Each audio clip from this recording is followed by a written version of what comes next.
Assalamualaikum warahmatullahi wabarakatuh. Nama saya Rahmawati, NIM 83810261.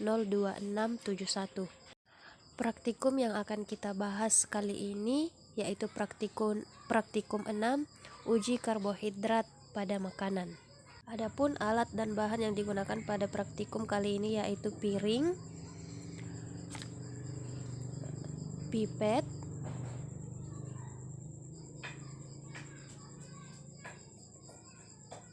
buah pisang, nasi, apel, gula pasir, margarin, terigu, kentang, biskuit, putih telur rebus, dan tahu. Kemudian sendok, juga larutan iodium atau betadin. Bahan yang telah disiapkan tadi kemudian disusun pada piring, lalu diberikan tetesan larutan iodium atau betadin satu per satu. Dimulai dari putih telur, biskuit, kentang, dan terakhir apel. Adapun hasil pengujian sebagai berikut. Pertama, pisang. Pisang yang diiris kecil kemudian ditetesi dengan larutan iodium tidak menghasilkan warna ungu kebiruan. Hal itu berarti pisang mengandung karbohidrat. Yang kedua, apel. Apel yang diiris kecil kemudian ditetesi dengan larutan iodium tidak berubah warnanya. Hal itu menunjukkan bahwa apel bukan sumber karbohidrat. Yang ketiga, nasi. 2-3 butir nasi yang dihaluskan kemudian ditetesi dengan larutan iodium berubah warnanya menjadi ungu pekat atau biru kehitaman.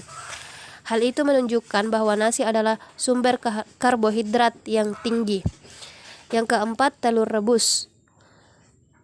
Putih telur yang diiris kecil ditetesi dengan larutan iodium tidak mengalami perubahan warna. Hal itu berarti menunjukkan bahwa putih telur bukan sumber karbohidrat. Yang kelima, tahu putih. Tahu yang diiris kecil ditetesi dengan larutan iodium tidak mengalami perubahan warna. Hal itu berarti bahwa tahu putih bukan sumber karbohidrat. Kemudian yang keenam, margarin. Margarin yang ditetesi dengan larutan iodium tidak mengalami perubahan warna. Itu menunjukkan bahwa margarin bukan sumber karbohidrat. Kemudian yang ketujuh, biskuit. Biskuit yang dipotong kecil dan dihancurkan kemudian ditetesi dengan larutan iodium berubah warna menjadi ungu pekat atau biru kehitaman. Hal itu menunjukkan bahwa biskuit adalah sumber karbohidrat. Kemudian tepung terigu. Tepung terigu ditetesi dengan larutan iodium berubah warna ungu pekat atau biru kehitaman. Hal itu menunjukkan bahwa tepung terigu adalah sumber karbohidrat. Selanjutnya yang kesembilan yaitu gula pasir. Gula pasir yang ditetesi dengan larutan iodium tidak mengalami perubahan warna. Hal itu berarti menunjukkan bahwa gula pasir bukan sumber karbohidrat. Kemudian yang terakhir, yang ke-10 yaitu kentang. Kentang yang diiris kecil yang kemudian ditetesi dengan larutan iodium tidak mengalami perubahan warna. Hal itu berarti menunjukkan bahwa kentang bukan sumber karbohidrat. Dari hasil praktikum tersebut dapat disimpulkan bahwa semua makanan yang diuji mengandung karbohidrat namun dalam kadar dan jenis yang berbeda, sehingga larutan iodium hanya berubah terhadap makanan yang mengandung karbohidrat yang tinggi sehingga makanan tersebut dikatakan sebagai sumber karbohidrat. Sekian, Assalamualaikum warahmatullahi wabarakatuh.